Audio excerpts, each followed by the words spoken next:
Yo, yo, yo, it's Sir Matt. It's your boy Kush. And we're back again. Again. With Tales from the Kicks. Yes, sir. Yes, sir. Today's kicks are the Air Force One experimentals. I fucks with them. I love them. I love them. Yo, these shoes is crazy. So it's the Air Force experimentals Halloween edition. Black and orange, glow in the dark. Crazy. Just crazy. Love it. The color combination on it is just... Mwah. I mean, I ain't gonna do all that, but it's nice. I fucks with it. Well, I'm a sneakerhead, so I do all that. Yeah, you know what I'm saying? I like it. I love it. I like the little hints of orange they got in there and everything. It's nothing too much. It's not overwhelming. The gray and the black and the orange all mesh very well together. Well, see, and it's not even like a real gray. It's just like that. That. What's this? It's that fucking. That's just a Nike tag, nigga. Oh, I ain't know that. But the fucking that film that they put over it, it gives the black like a grayish look. Yeah. So in certain, I definitely see that. In certain ways it looks gray, and in certain ways it don't. But at nighttime, all you gonna see is your foot glowing, and eyes everywhere. Everywhere. There's eyes all over this damn shoe. All over. It's like one spider and 100 eyes. One fighter with 100 One eyes. what? One fighter. One fighter. One spider. I got one fighter. I was like, damn, I hope he didn't catch that. I can hear you. You're right. You're right. The volume's turned all the way up. You're right. I can hear a rat shit. Oh my God. You give him some privacy. No, there's no privacy in my house. Oh fuck. Okay. Damn. All right. You want privacy? You get your own house. All right. Gotta go tell these kids to be quiet right now. Oh fuck. All right. All right. So that's the shoe. That's the shoe. That's the shoe we brought you. It's a beautiful shoe. Hopefully you enjoy it. And if you do got it, hopefully you rocking it. I have not rocked mine yet, but I do plan to this Halloween. Got two shoes I want to rock this Halloween. Well, this Halloween season, I should say. Okay. I ain't trying to go all out for Halloween. I don't do that. Yeah. I do celebrate, but I don't go all crazy and shit. But tell us about these pops you picked. So the pops that I picked, right? We only have 2 of them for you today. But Max was scratching. I thought it was a thunderstorm. Max was going ham. I was like, what's going on? You good, Max? Yeah, you good. You just winked at me. So the pops that I picked today, we do only have 2 of them. Okay. All right. But they do tie into both of my tales for you and all of our listeners. Well, thank you. I love it. Yes, sir. Yes, sir. It all of comes course. together. My first pop is going to be on Candyman. Okay? Candyman. The Candyman can. Now, he makes the world taste good. I picked the Candyman because other than like Freddy Krueger, I see him as like a very one of the top 5 or top 3 like slashers, I would say, like serial killers. Yeah. You know what I mean? So you'll understand why I picked him. And on my other pop, we have the original Witch Doctor from Scooby-Doo. The OG Witch Doctor. The OG Witch Doctor. Now, I remember coming home from school, running straight into the living room, putting that shit on, and was like, this is my shit right here. Can't nobody tell me nothing. Fuck homework. We doing this.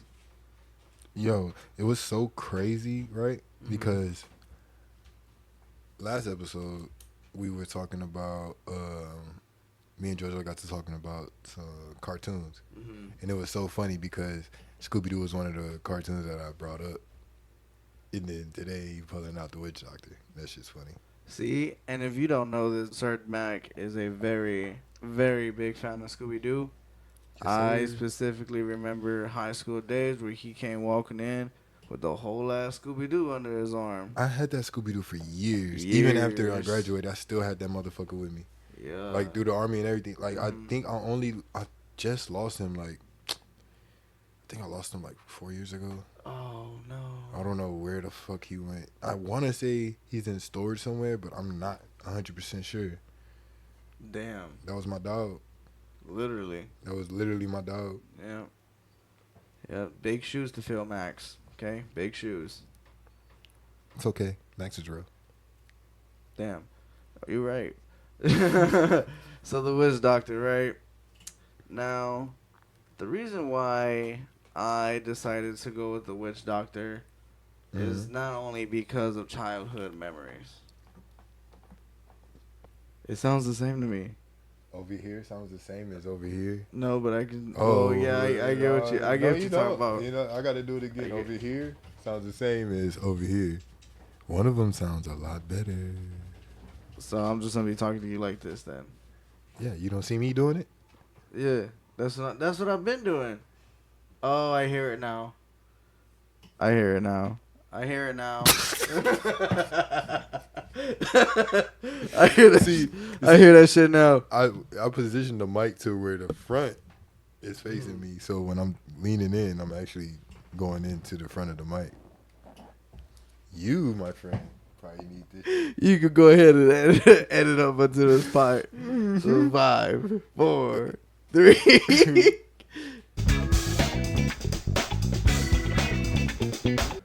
Yeah. So the reason why I pitched the Wick Doc.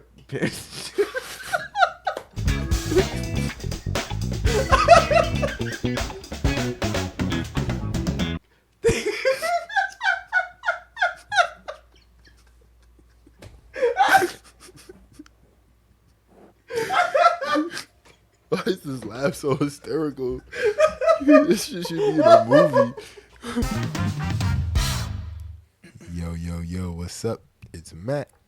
It's your boy Kush. And we're back again. Now, if you're listening to this episode and you heard the first one, this is not like some type of repeat, or you're not crazy, you didn't start over, we just fucked up. And we're gonna jump into Kush's story. Alright, here we go.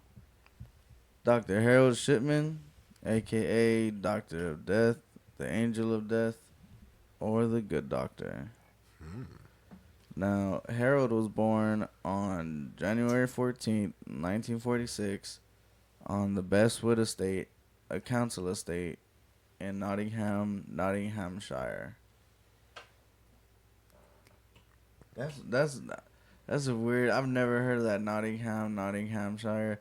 That's crazy. I guess that's like New York and New York. You know what I'm saying? Like New York. Yeah, but I've heard of New York. I've never heard of who? Nottinghamshire. Nottinghamshire. Where the hell is that? This is in England. Ah, that's why I've never heard of it. Now, he is, Harold is the second of the 3 children of Harold Frederick Shipman, a truck driver, while his mother was a working class parent and were devout Methodists. Wow. Now, when Harold Shipman was growing up, he was an accomplished rugby player in the youth leagues. He passed his 11 plus in 1957, moving to Hive Pavement Grammar School.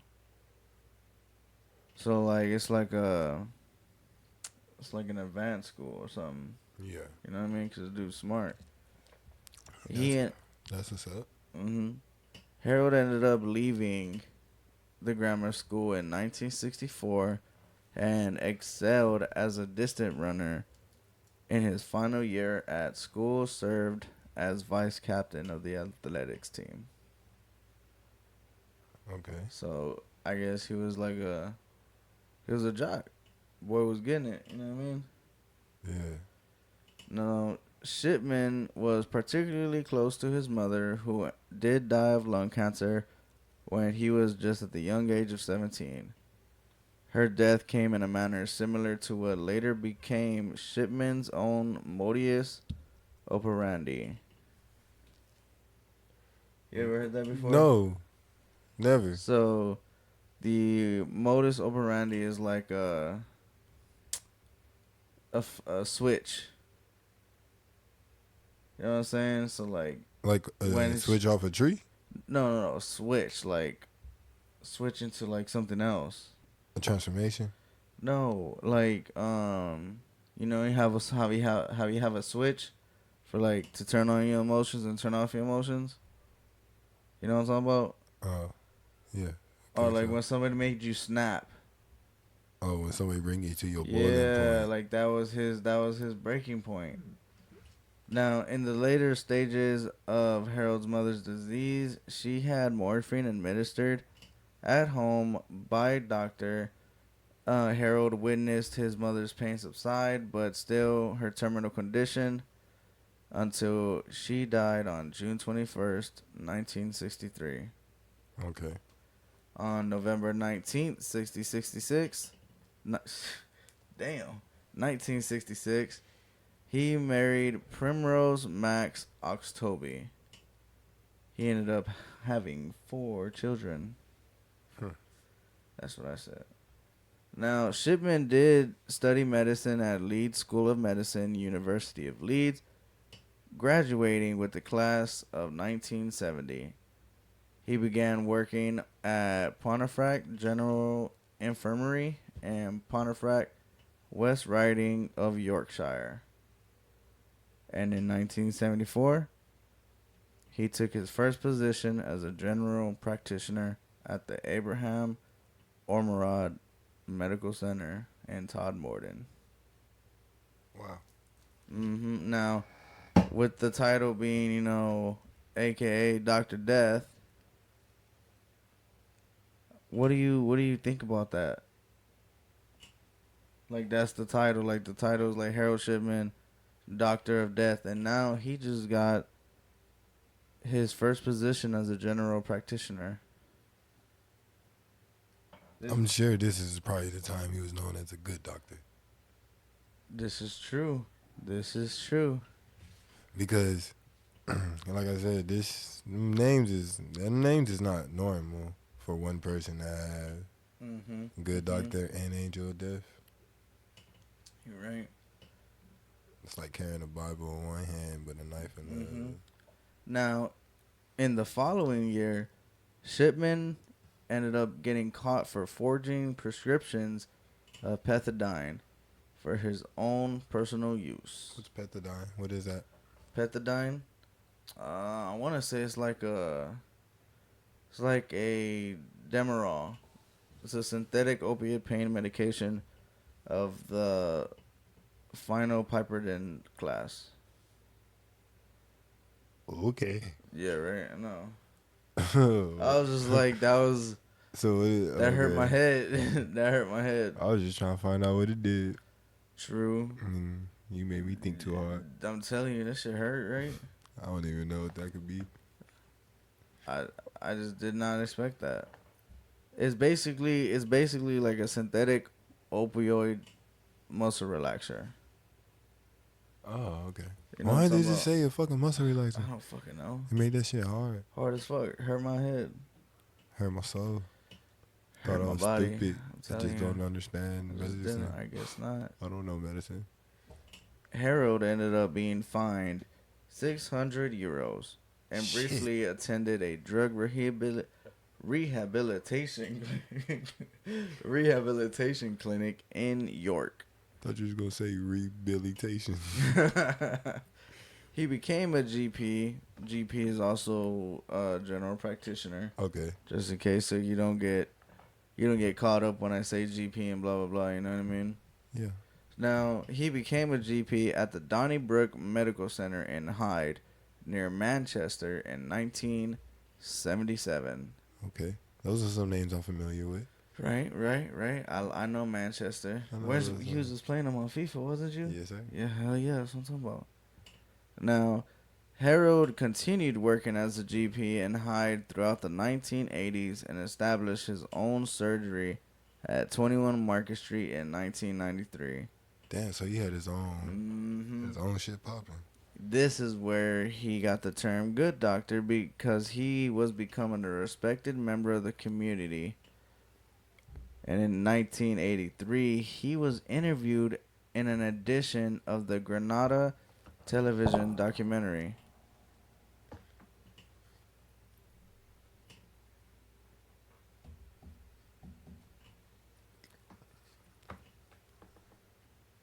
Nigga.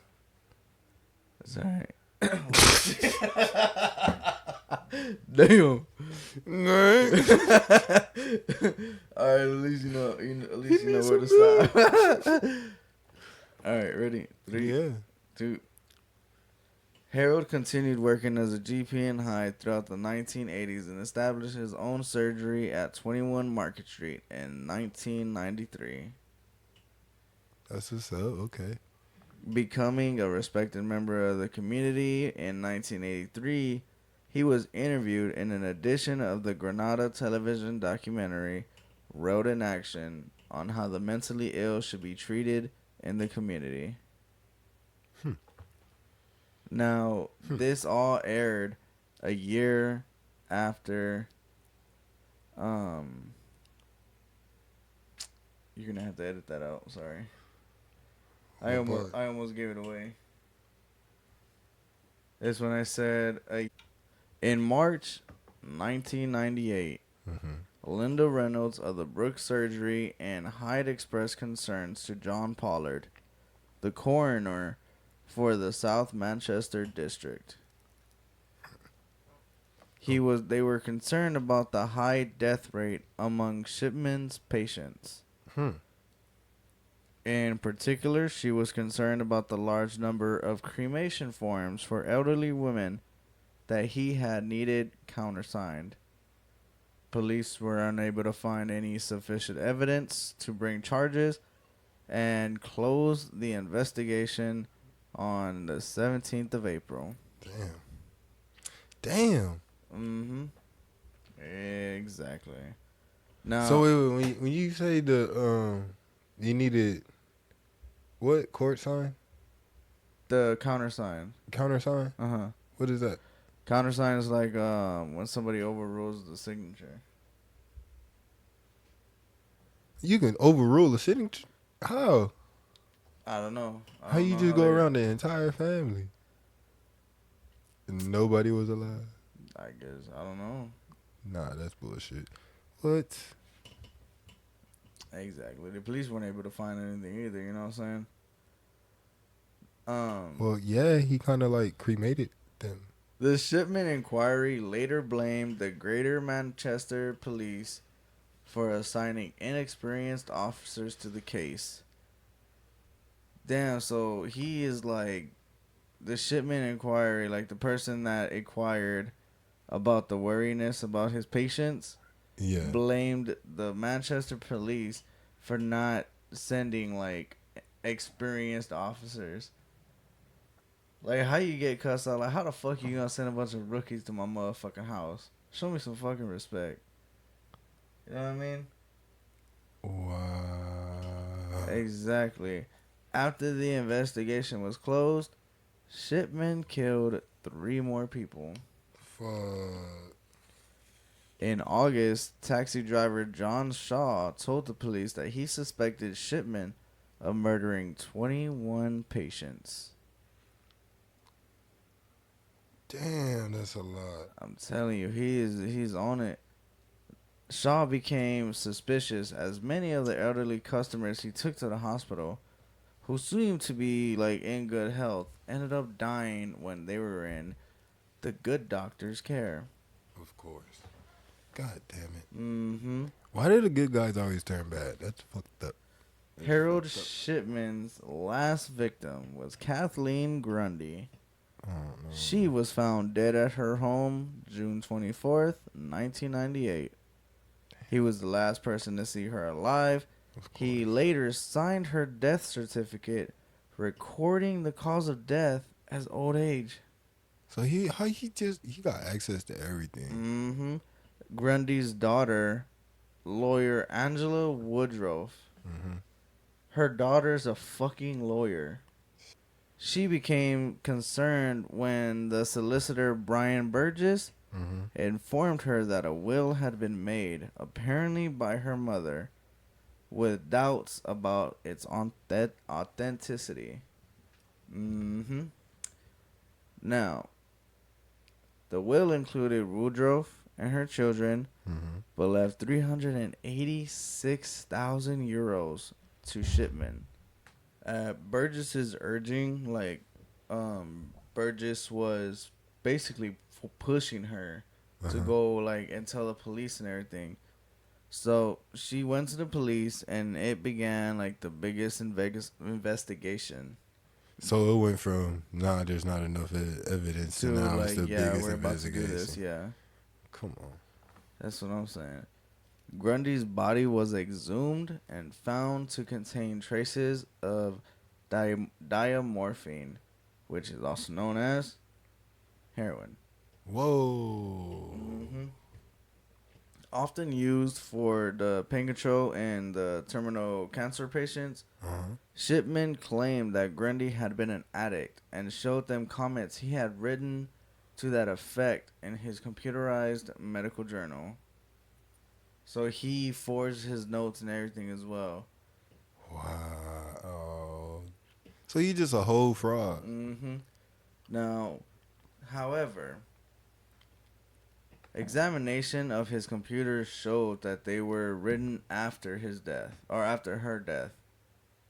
Kathleen Grundy. Yeah. Okay.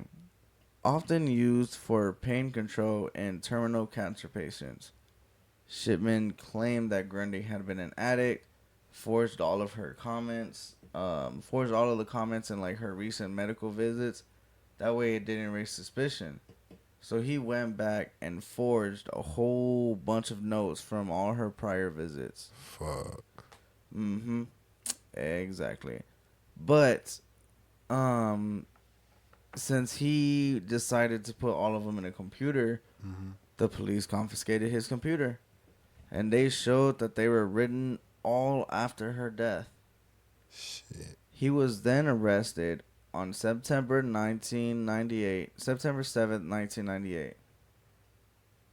Fuck. He was found to own a Brother typewriter, the same type that he used to forge the will. And they knew that because his fingerprints. He was using her Brother typewriter, the brand. Yeah. And when he went over there, he didn't count on the police taking his fingerprints. Yeah. So that's ended up how they were okay, now we understand why all of this is being written in the notes and all of it's being backtracked, and then the will. Harold Shipman's trial began at Preston Crown Court on October 5th, 1999. Damn. He was then charged with the murders of 15 women by lethal injections of diamorphine, a.k.a. heroin. All between the years 1995 and 1998. Damn. He just... Wow. Excuse me. How many women again? 15. He is being charged with 15 counts of murder. And it was just the women? Just women. Well, why didn't you go for the men? Okay. Mm-hmm. Okay, we'll see. Go ahead. January 31st, 2000. After 6 days of deliberation, the jury found Shipman guilty of 15 counts of murder and 1 count of forgery. It took him 6 days to find him guilty? Mm-hmm. Evidence must have been solid. It took him 6 days. That's long as hell. What the fuck is you debating about? Damn. Nah, I've seen what was the evidence? Some trials went even longer. I need to know what the hell the evidence was provided, because the evidence providing it was the intent to kill for the lady's keyboard. Her brother thing, the Brother typewriter. Yeah, the Brother's typewriter with the fingerprints on there. They got the fingerprints off of there, so then they looked at the will and noticed that it did look weird, and that he backlogged all of his notes. Yeah. So that's what I'm saying. So if all of that's the evidence, why is there even a debate about anything for 6 days. Y'all took 6 days to think about this man's evidence. Hey, I've seen it go longer, so 6 days ain't too bad. But that's just too much evidence to sit there. I can't even argue with somebody about it. Yeah, He true. guilty. Yeah, Like you got to prove to me that he not now. that's probably what they was doing for the 6 days, probably. Like you could try all you want to, but the evidence right there. Yeah, It's right there. Like his fingerprints on that typewriter. Mm-hmm. they probably was trying to And see they got that maybe shit. somebody else is involved or something. Maybe He put himself in the wheel. Oh, he put himself in the He wheel. put himself in the will. He forged the lady's will, his victim. And then shot her up with her. And he did all of this after she died. After she died, he edited the fucking doctor comments Yeah. and doctor notes from her visits. And try to put it to where, like, it said, like, she was an addict already. And then said she died from old age. Old age. Old age. How old is she? She died at 81 years old. Oh, okay, I see what he tried to do there. That's crazy. That's crazy. That's crazy to take advantage of somebody at that Yeah, age. 81, you gonna dope her up with heroin? And you gonna take her out like that? Did I say it right? Heroin? Heroin. We don't care if you say it right. We know what you're talking about. You don't need to put politically correct on a drug. Like, what? Marijuana. Okay. All right, on January 31st, 2000, after they found him guilty, he was sentenced to life imprisonment on all 15 counts of murder. Damn, he ain't coming home. Nope, they recommended that he never He don't be need to. released. He don't need to. Yeah, no. I just been saying he'll never need to come home. He dangerous. He gonna be dangerous in He jail, dangerous as probably. hell. He was unprovoked and taking out elderly people. Like, bro, Yeah, he menace. was. That is a menace to society. That's that other word again. But I ain't even. I'm gonna leave it where it was. If you don't know what I'm talking about, you should go listen. He was concurrently serving. He was doing a bid already. So like they added 4 more years for forging the will. Oh shit. Yeah, Damn. So they sentenced him for that and then hit him with another with charge. another one. Yeah. February 11th, 11 days after his conviction, Shipman was struck off the medical register by the General Medical Council. So he got his shit revoked. Of course. Well, shit, it don't even matter. He ain't coming home. But I'm glad they still revoked it. Yeah, Shit. just to be like, hey. They should have. Just in They case should have he been break looking out. into it as soon as somebody else could. Like, hey, Y'all finna something say going on over 15? there. Like, dang, like, I'd be like, all right, that's like the third body coming from him. Yeah, he was definitely on roll. He was just didn't on a very bad roll. he didn't see a problem with what he was doing because he saw his mother die. So then at that point, he probably felt content in that very moment. That switch that I was telling you about, basically it flipped him. Like that was it. He felt that was, comforting, knowing that his mom wasn't in pain anymore. So then he decided to take it out, and he probably felt like he was helping. Because he saw older women as weak and like a mercy killing.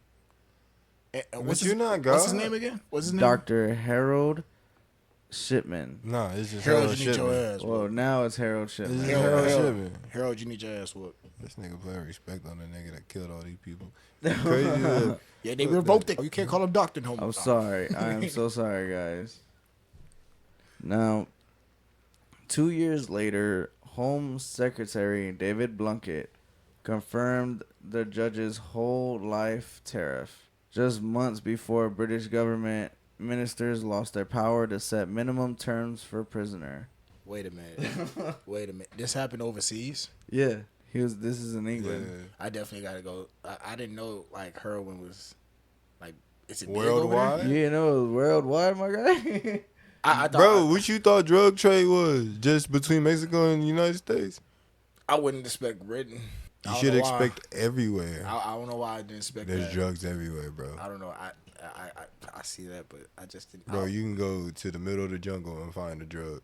Literally, you can find opioids. There's all types of drugs all over this planet. Ain't what? What are you talking about? Excuse me. I'm being educated. Excuse me. It's alright, it happens. Stay away from drugs. While Harold was locked up, he began making friends with Peter Moore, who was a fellow serial killer. Wow. Friends. Well, I see how Peas in a pod. Mm-hmm. Hey, what you in here for? You know what the Same fuck thing you going in on. They read their papers in the newspaper. Right. They already You knew know who what each it other is. was. You know what the fuck going on? That's it. Shipman consistently denied his guilt, disputing the scientific evidence against him. He never made any public statements about his actions. Sherman's wife, Primrose, steadfastly maintained her husband's innocence, even after his conviction. You scare me. Yeah, I was like, oh man. So, Oh shit. Now, Shipman is the only doctor in the history of British medicine found guilty of murdering his patients. Damn. can you repeat that for me, please? Shipman is the only doctor in the history of British medicine found guilty of murdering his patients. Harold Shipman, he decided that he didn't want to live anymore. Wow. So he hangs himself in his cell at HM Prison, Wakefield, 6:20 a.m., January 13th, 2004, the eve of his 58th birthday. I'm frustrated because once again we have another one. We have another person taking Another himself one. out. How you gonna take all these people out? He was pronounced dead 10 minutes shy of 2 hours at 8:10 a.m. So, he killed all these people. Yes. Then he thought to himself, you know what? I'm going to kill myself. Also, because I don't want to face the jail time behind it. He was already in there. He was in there. He made a friend. He got comfortable, but I guess he realized he didn't want that life anymore. yeah, I think it finally got to him. Probably Yeah. got to him.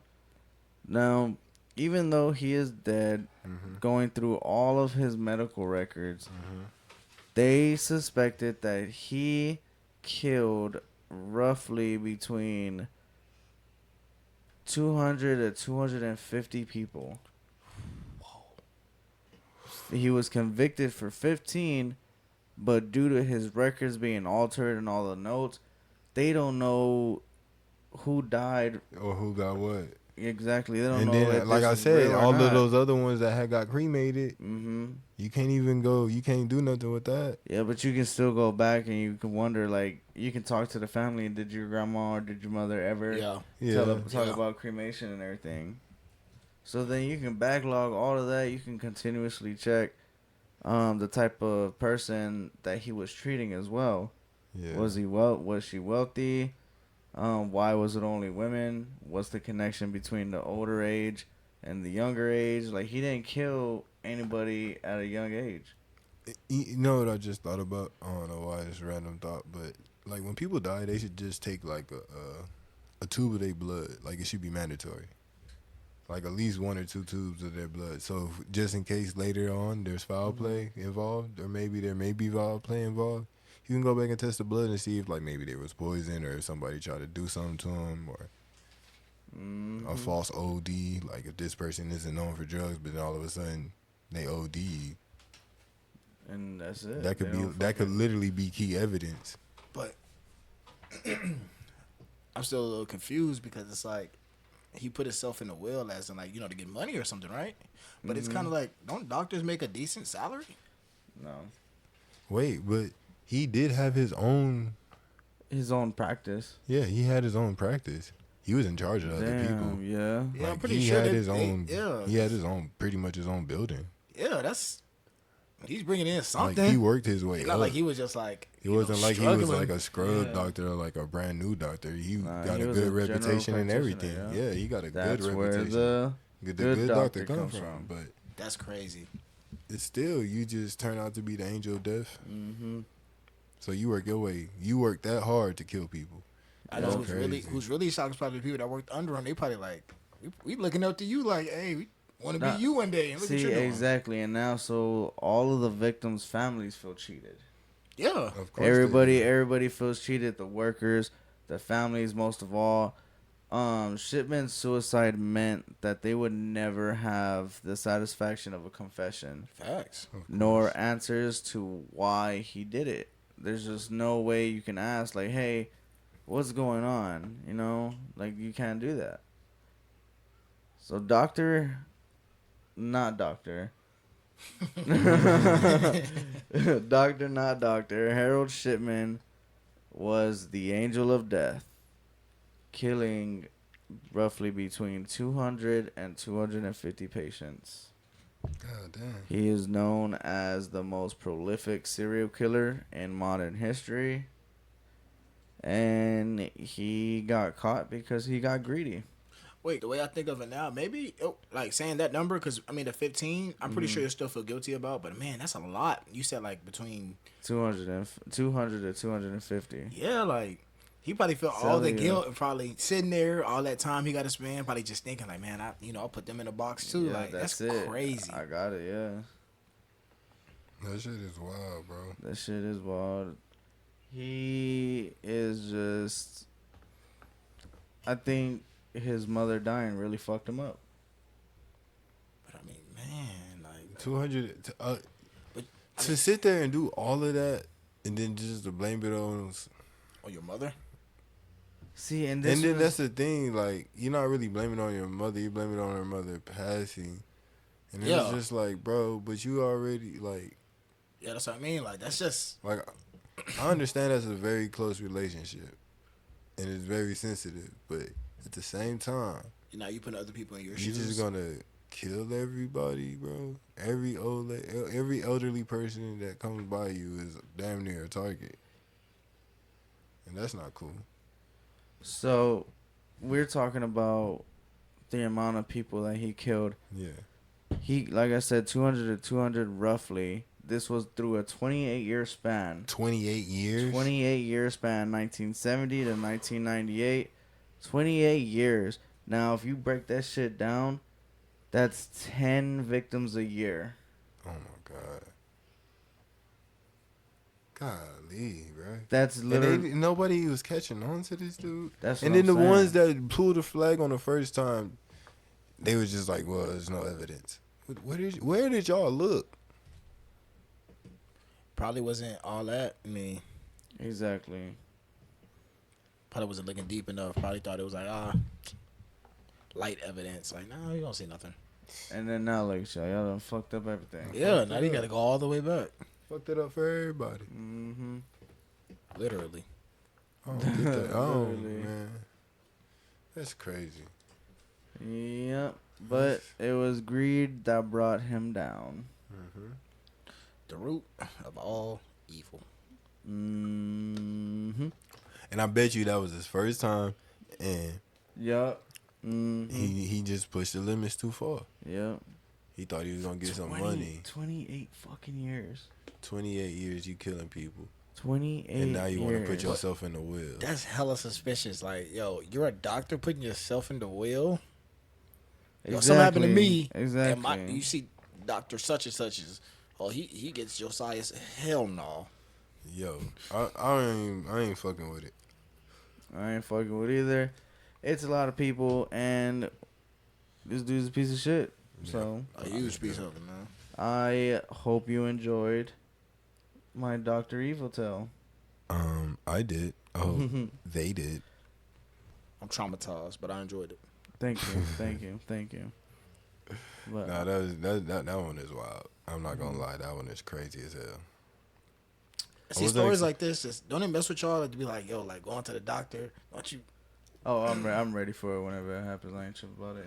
Yeah, like. Well, somebody's accepted things I don't understand. Yeah, Cal said in his will, I should go ahead and get that truck of his. I ain't mean it like that. I'm just saying, like, it's... Be like, shit, I know he was generous, but I didn't think he was going to be that generous. Oh, God. Ooh, and then oh man, I should have brought a picture of my fucking tickets. I don't gamble. It's not gambling. It's just the lottery.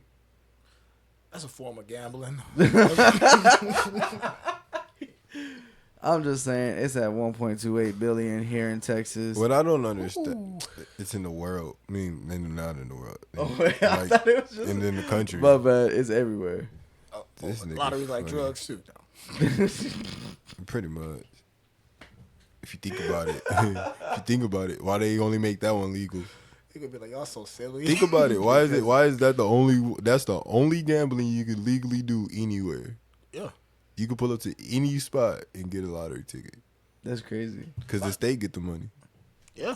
I mean, they ain't harmful. I mean, it's pretty smart. If you come up with your own little gambling system and it works, hey. If it works. Well, I mean, hey, it's working, so they winning. And it don't matter because every once in a while go all the way up high like this, right? Mm-hmm. All them other people that be winning don't be winning this much. Nope. So you might hit 60,000, and that's it. I'll be fine with that. Some people would be, but that's not why they playing. Hey, you see 60,000? They're not playing for 60,000. 60,000 drop in your account, you're happy. Not if you have a gambling problem. If Yeah, it drop in yeah, my yeah. account, I'll be happy. I'll be Yeah. thrilled. I'm not gonna go to the gamble spot though. I'm still not gonna buy no lottery I ticket. just want to go to a casino and play poker. I went to the casinos because I could smoke a black 'em out in that bitch. You can. Really? I've been to the one. I don't in, gamble, so I wasn't going there for no gambling. The I food was expensive as shit. Hell no! I went to the one in St. Louis when I was stationed up there. Oh yeah. Bro, that shit was Oh, fire. Wait. Is it by a racetrack? No, it's right next to the Hilton. Okay. That was a different one I went to. Yeah. I went to one that was right next to a racetrack. Like, it was a big-ass racetrack. Oh, I know exactly what you're talking about. I was like, damn, It this probably shit was is loud? crazy. Nah, I wasn't nobody was out there racing. Okay. mm-hmm. It would have been, though. Yeah. But it's kind of cool because, like, you could just go to the parking lot of the casino and act like you just out there smoking and watch the whole race. That's off. And you know what? I wasn't even supposed to be there that weekend. Because, You always get on here snitching on yourself. What did you do? I don't give a fuck. It was like 2014. They ain't gonna come back. But no, so like I wasn't even supposed to go because I was on like barracks arrest, like house arrest. Oh, wow. Oh, yeah. You was on barracks arrest? For arrest? Arrest? You was on barracks arrest and you for still... a whole fucking weekend, my guy. I felt like a little ass kid. I was like, fuck this. I'll do what the fuck I want. And I do what the fuck I want. So rebellious ass. I nigga. did. And then St. Louis is 2 hours away from base. Oh, yeah? But that is Harold Shipman. Shipman. That's what I said, Harold Shipman. Shipman. Well, he was Shit, shitty man. for what he did. He was a shitty man for what he did. Harold Shitty Man Shipman. There you go. There you go. That's a new nickname. Harold Shitty Man Shipman. Hell yeah. Fuck Shitty- this nigga. Oh, shitty in the booty ass. Old folk killing us. Yeah, fuck this, hate this. Fuck this nigga. Fuck him. Anyway, I hope y'all had a Oh, man. good time listening to our stories. And What a way to end, D. hey, sometimes you just gotta end it on a high note. Exactly. Yes, sir. Exactly. So hopefully everybody enjoyed. I enjoyed it. I enjoyed it. And loved hopefully you enjoyed it. So Please. please keep listening, keep following us. Follow us on IG. Follow us on TikTok. On that TikTok, you know what I'm saying? I call it TikTok. it. TikTok. Yeah, TikTok. TikTok. It's TikTok. Follow us on IG, TikTok. And Oh, peep the YouTube channel coming too. oh yeah, the YouTube channel. I told y'all it's coming. We getting up there. We fucked up, but Just give us it's some time. coming. It's coming. I promise you. We just stirring the pot slowly. Yeah. Sometimes you gotta let things simmer instead of boil, you know what I mean? Yeah. Let that gumbo marinate. Yeah. I made some gumbo the other night. Fire. Fire, my guy. But yeah, we'll be back with you and we'll have some more tales for you. Yes, sir.